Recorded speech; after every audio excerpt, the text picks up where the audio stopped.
안녕하십니까. 이번 시간에는요, 우리 건축 시공 분야에 대한 내용들을 좀 알아보도록 하겠습니다. 그 중에 건설 경영 분야죠. 우리가 그동안에는 주로 소규모의 그러한 건설업이었는데 이게 대규모가 되다 보니까 뭔가 이제 건설도 경영을 제대로 할 줄 알아야 되겠다고 하는 그러한 의미에서 이런 여러 가지의 기법들이 마련된 거죠. 첫 번째 보면은요, VE의 정의입니다. 소위 가치공학이죠. 즉 기능 분석하고 설계를 한다거나 비용, 원가를 절감한다거나 또는 발주자와 사용자 중심의 사고를 가지고 소위 시공자가 아닌 사용자나 발주자의 사고에 중심에 서서 그런 식의 건설을 해야 되겠다. 브레인스토밍 여러분 잘 아시겠지만 아주 자유분방스러운 그러한 토론이죠. 조직적인 노력 이런 것들이 다 VE의 하나의 정의 내용으로 들어갈 수 있겠다. 물론 여기에 건설 경영에 대한 내용에 첫 번째 우리가 VE를 알아봤습니다. 소위 말하는 가치공학. 두 번째는 이시화입니다. 즉 종합건설업이다. 자, VE라는 과정, 이런 과정도 있었지만 실제로 공사를 하게 될 때 그 대규모의 공사들을 뭔가 체계적으로 하기 시작한 것이 바로 이시화다. 종래 단순한 시공업과 비교해서 건설사업의 발굴, 기획, 설계, 시공, 유지관리까지 이러한 사업 전체 분야에 대해서 종합적으로 기획하고 관리하는 종래의 그러한 시공업에서 탈피해서 이러한 업무 영역을 확대한 것이 소위 이시화죠.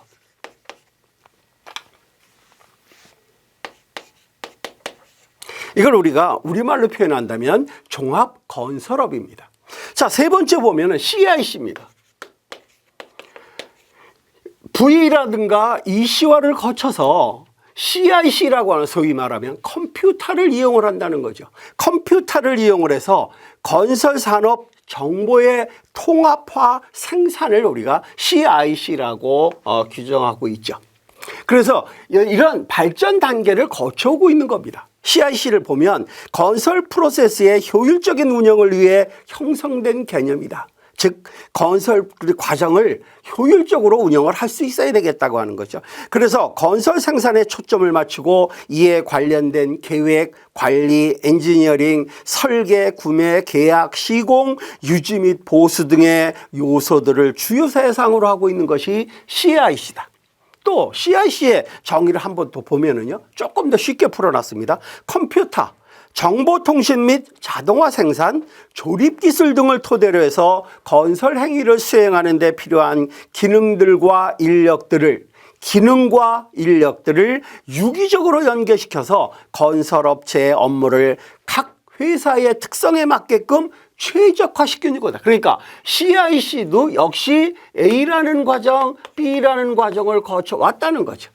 이 두 가지 내용을 여러분들이 잘 이해하시기 바랍니다. 그래서 CIC라고 하는 것은 건설산업 정보 통합화 생산을 의미하고 있다. 자, 그 다음에는 CALS입니다. CAL이죠. 역시 이때는 컴퓨터를 이용한 것뿐만이 아니라 정보도 바로 이용을 해서 모든 정보들을 가지고 같이 운영을 했습니다. 건설 공사 기획에서부터 역시 설계라든가 입찰, 구매, 시공, 유지 관리의 전 단계에 있어서 업무 절차의 전산화를 추구했다. 즉 컴퓨터화를 주로 했던 것이 CALS죠. 그래서 우리가 건설산업 정보화라고 하는 의미를 가지고 있습니다. 물론 이것 이외에 린 건설이라든지 또는 MIS라든지 PMIS라든지 하는 내용들이 있습니다. 이런 내용들은 우리가 여러분들이 이제 문제를 한번 보시면 이해가 더 좀 쉬우실 겁니다. 물론 이런 발전 과정을 거쳐왔다고 하는 내용을 여러분들이 기억하시기 바랍니다. 그 다음 다섯 번째 라인 앤 스텝 조직입니다. 소위 말하면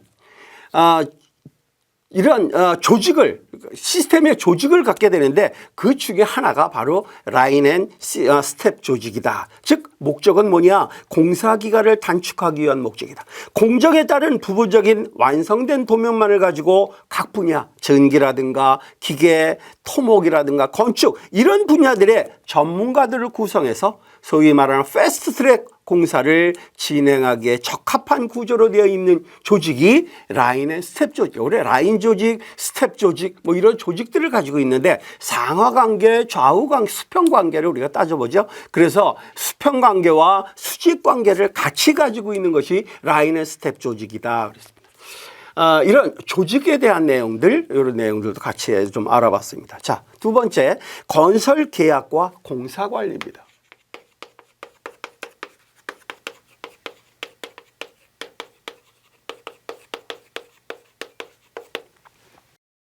첫 번째, 건축 생산의 공업화.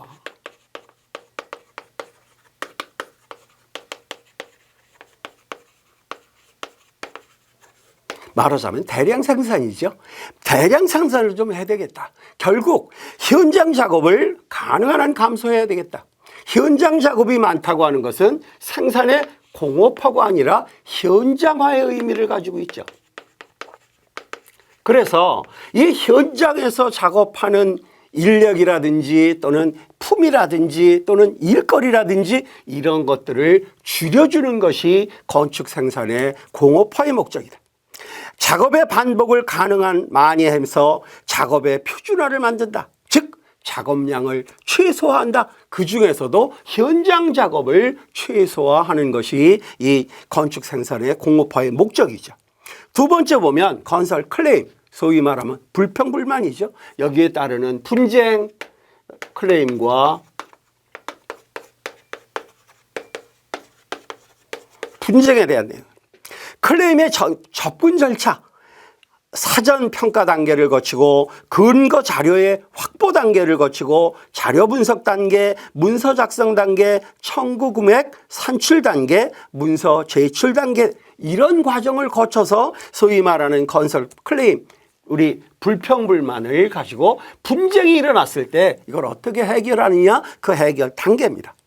공기 촉진의 클레임이라고 하는 것은 건축주의 요구에 따라 건축 계획 공기보다 단축을 하거나 생산 촉진을 위해 추가 자원을 필요로 할 때 발생하는 것이 바로 공기 촉진 클레임이다. 말하자면 공기를 단축한다. 공사 기간을 단축하려면 결국 그만큼 경비가 많이 들고 경비가 많이 든다고 하는 것은 인력이 그만큼 많이 들어와야 되는, 소위 말하는 우리 건축에서 얘기하는 품이 그만큼 늘어난다는 거죠. 그걸로 인해서 발생하는 클레임의 명칭을 우리가 본다면 공기촉진 클레임이다. 자, 세 번째, 건축공사 관계자에 대한 거. 공사 감리자, 우리가 뭐 법에서 규정을 하고 있죠. 공사 감리자라 하면 공사 시공에 있어 설계 도서대로 실시되는지 여부를 확인하고 시공 방법을 지도 조언하는 사람을 우리가 공사 감리자라고 하죠. 감독자라고 하는 것은 도급공사 또는 직영공사, 건축주가 직접 공사를 진행하라는 직영공사, 그리고 다른 사람한테 도급을 줘서 말하자면 경비를 지급을 하고 일을 시키는 이런 과정을 거쳐서 하는 도급이죠.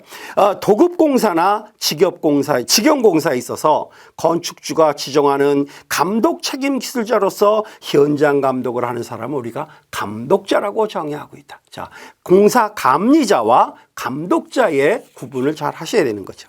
그 다음에 노무자의 형태를 보면은요, 크게 우리가 세 가지로 나눠서 보고 있습니다.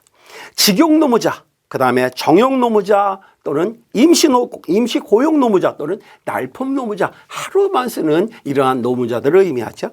직영노무자라고 하는 것은 건설공사의 노무 형태 중에서 원도급자에게 직접 고용돼서 자벽 등의 미숙련 노무로 임금을 받는 고용 형태다.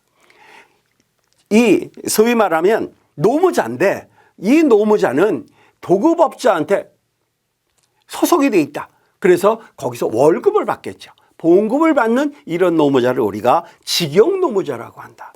두 번째, 정형노무자라고 하는 것은 각 직종별, 우리가 이제 뒤에 가서 공사를 진행을 하게 될 때 이제 이런 공사 방법에 대해서 분류를 하고 있는데, 직종별 전문업자 또는 하도급자에게 상시 종속된 기능 노무자로서 출력일수로 임금을 받는 노무자, 앞에서 얘기했던 직영 노무자는 봉급을 받겠지만요, 그 다음에 정형 노무자 같은 경우는 며칠을 나왔느냐에 따라서 거기에 따른 소위 말하는 임금을 받게 되는 이런 노무자죠. 그 다음에 마지막으로 임시고용 날품 노무자 그랬습니다. 임시고용 날품 노무자라고 하는 것은 노무자가 하루 일당을 받고 하루에 얼마를 받고 일을 하는 이런 노무자를 우리가 임시고용 노무자 또는 날품 노무자라고 표현을 하고 있습니다. 자, 노무자의 직영 노무자냐 정형 노무자냐 아니면 날품 노무자냐에 따라서 이 임금을 어떻게 받느냐, 쉽게 표현하면 도급자에 소속이 되어 있느냐 아니냐, 또는 임금을 하루하루 받느냐 아니면 하루하루에 임금을 받게 되는데 한꺼번에 모아서 어느 정도를 받게 되느냐 하는 것에 따라서 임시고용 노무자, 날품 노무자, 정형 노무자, 직영 노무자 이렇게 우리가 구분하고 있는 것을 알 수 있습니다. 자, 그 다음에 공사 시공 및 계약 방식에 대한 내용입니다. 직영제도 금방 말씀드렸죠. 직영제도라고 하는 것은 건축주가, 소위 말하는 발주자가 직접 공사를 진행해 나가고 있습니다. 그래서 공사 내용이 단순하고 시공 과정이 쉬울 때 많이 사용을 하고 있다. 확실성이 있는 공사를 할 수 있다. 왜?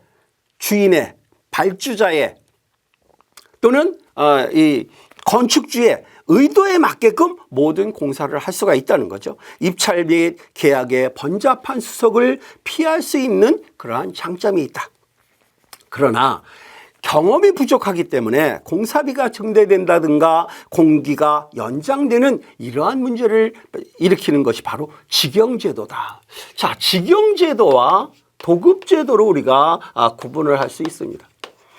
직영제도라고 하는 것은 말씀드렸듯이 집주인이, 소위 말하면 건축주가, 발주자가 직접 공사를 진행을 하는 겁니다. 근데 이런 공사를 진행하는 발주자가 건축에 대한, 시공에 대한 이런 경험이 부족한 사람인 경우에는 결국 공사 기간이 길어지거나 아니면 공사비가 늘어나는, 왜냐하면 경험이 없기 때문에요. 또 재료를 사들이는 값도 역시 비쌀 수밖에 없다는 거죠. 도급업자 같은 경우는 많은 그러한 경험이 있기 때문에 또 거래처도 있고 하기 때문에 이러한 공사비라든가 또는 공사 기간을 줄일 수가 있습니다.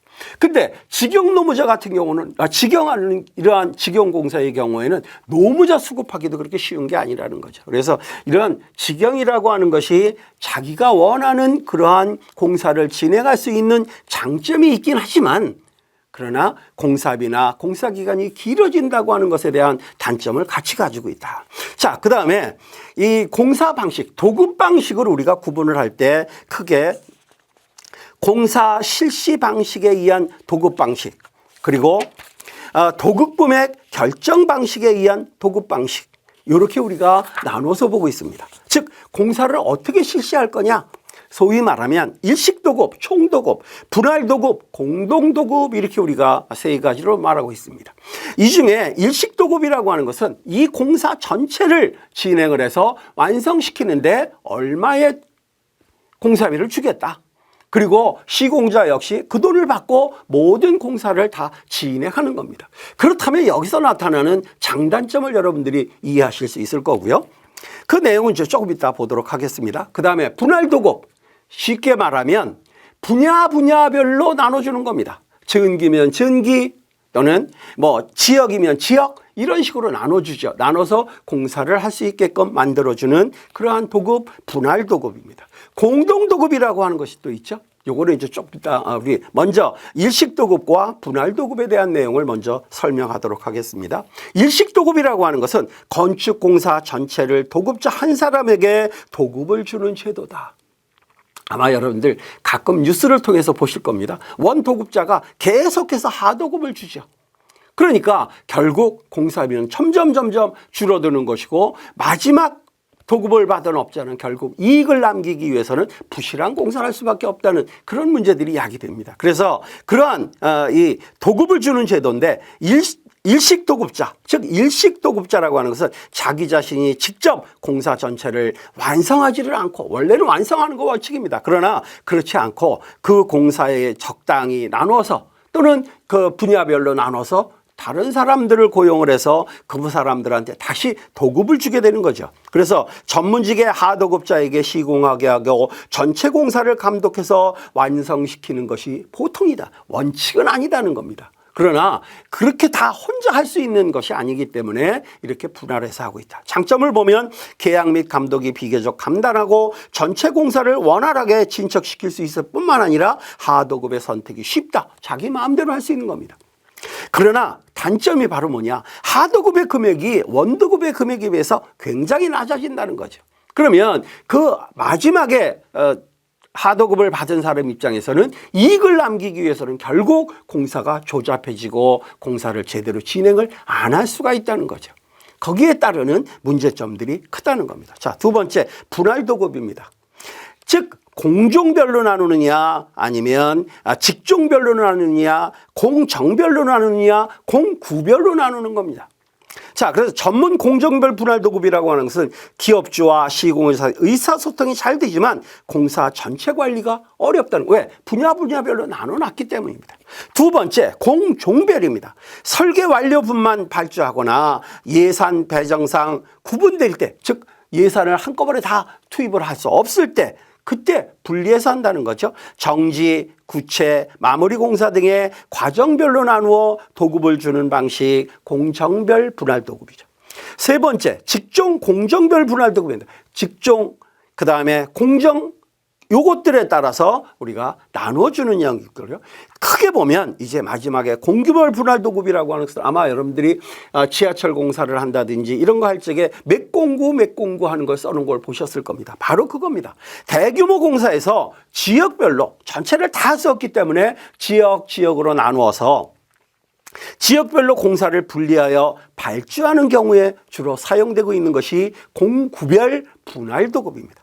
업자 상호 간의 경쟁으로 공기 단축과 시공 기술의 향상을 기대할 수 있다. 자, 1공구나 2공구나 3공구나 똑같은 기간 동안 똑같은 규모의 그런 식으로 나눠줬다면 1공구는 공사가 완성돼 가는데 2공구는 아직도 공사가 완성되지 못한다 그러면 서로 경쟁심이 생기겠죠. 그래서 그런 것들을 가지고 조금 이 업자 간의 경쟁으로 인해서 공기 단축이라든가 시공기술 향상을 기대할 수 있다. 이 시공기술 향상이라고 하는 것은 결국 공사기간을 단축하기 위해서는 시공기술이 향상이 돼야만이 공사기간을 단축할 수 있다는 거죠. 중소업자에게 균등한 기회를 주는 발주 방식이다. 자, 균등한 게 중소업자들도 역시 여기에 참여를 해서 공사를 할 수 있는 그러한 기회를 주고 있다. 자, 공동도급이라고 하는 것은요, 2명 이상의 수급자, 말하자면 도급을 받는 사람들이 한 사람이 받는 것이 아니라 2명 이상이 받습니다. 어떤 특정 공사에 대해서 협동으로 공사를 체결하는 방식입니다. 즉 혼자서 하기는 좀 부담스럽고, 그렇다고 여러 명이 하기는 좀 거기도 그런 문제가 있다고 한다면 뭐 2이든 3명이든 이렇게 도급업자들이 서로 모여서 나는 요 분야에 자신이 있고 나는 요 분야에 이런 기술을 가지고 있으니까 그러면 같이 모여서 임시로 회사 하나를 꾸미는 겁니다. 이렇게 함으로써 어떤 장점이 있게 되느냐, 융자력이 증대된다. 기술 및 자본의 위험의 분산, 자본도 많이 안 들어가고 기술적인 문제가 있다고 하더라도 다른 사람이 그 기술 분야를 보완할 수가 있다. 공사 시공의 확실성이 있다. 그러나 역시 이 일식도급과 마찬가지로 공사비, 이것이 증대될 수 있다. 왜? 한 개 회사면 본인들의 이익을 위해서 최대한 아끼려고 하겠지만 2 회사가 모이다 보니까 자기 분야에서는 아끼려고 할지 모르지만 타인 분야에서는 그렇지 못한 경우들이 생긴다는, 그래서 이런 것들이 또 하나의 단점으로 우리가 볼 수가 있겠다. 자, 그 다음에 이 장점들을 한번 나열한 걸 보겠습니다. 공동도급이라고 하는 것의 장점은 2명 이상의 업자가 공동으로 도급을 하므로 자금 부담이 경감된다. 그렇죠? 투자해야 될 돈이 적어진다. 회사 상호 간의 기술을 서로 보완한다. A 분야, B 분야에 가지고 있는 기술들을 다 같이 모아놓으니까 결국 이런 보완들을 할 수가 있겠다는 겁니다. 두 번째 보면 대규모 공사를 단독으로 도급하는 것보다 적자 등의 위험 부담이 분담된다 그랬습니다. 즉 혼자서 했을 때 적자가 100억이다. 뭐 그렇게 난리는 없겠죠. 그렇지만 둘이 하게 되면 50억으로 줄어드는 겁니다. 이러한 의미를 가지고 있다. 각 구성원이 공사에 대해서 연대 책임을 주므로 단독 보급에 비해서 발주자는 더 큰 안정성을 기대할 수 있다. 즉 발주자, 건축주 입장에서는 굉장히 유리한 방법이다. 공동도급 구성원 상호 간에 이해 충돌이 많다. 왜? 뭐 이 분야 저 분야를 나눠 놓긴 했는데 그 분야들이 서로 잘 조화를 이루어야 되는데 그렇지 못한 경우 자꾸 다툼이 일어날 수가 있다고 하는 것이죠. 그래서 이견조율과 현장 관리가 어려운 것이 이 소위 말하는 공동도급의 단점이다. 자, 도급 방식에 직영 방식과 도급 방식이 있었습니다. 근데 도급을 어떻게 줄 것이냐에 따라서 우리가 알아본 것이 일식도급, 총도급, 그 다음에 분할도급, 공동도급이었습니다. 그러면 이번에는 어떤 식으로 도급 방식을 나눠보느냐면 도급 금액을 어떻게 결정할 것이냐 하는 겁니다. 정액으로 할 거냐, 공사의 분야의 단가를 따질 것이냐, 아니면 공사가 끝나고 난 다음에 거기에 들어간 재료비 모든 것들을 계산을 하고 거기에 따르는 도급자의 어느 정도의 이 인건비를 지급을 하는 것을 계획할 것이냐 하는 것들을 가지고 우리가 볼 수가 있습니다. 그래서 정액 도급 방식, 공사 금액의 공사 시작 전에 결정하고 계약하는 도급 계약, 즉 일식 조급 같은 경우에 공사비를 얼마를 주겠다고 딱 정해놓은 겁니다. 그 공사비 이외에는 지급을 하지 않는 거죠. 바로 정액 도급 방식입니다. 그러니까 건축주 입장에서는 소위 말하는 얼마라고 하는 이 공사비를 주게 되고 그것에 더 이상 증감이 없는 그러한 장점을 가지고 있죠. 물론 그렇다고 하더라도 공사를 하다 보면 마음에 안 드는 부분이 있어서 그 부분들에 대한 것을 우리가 보충하기 위해서 경비를 조금 더 쓰는 경우들이 있죠. 두 번째, 단가 도급 방식입니다.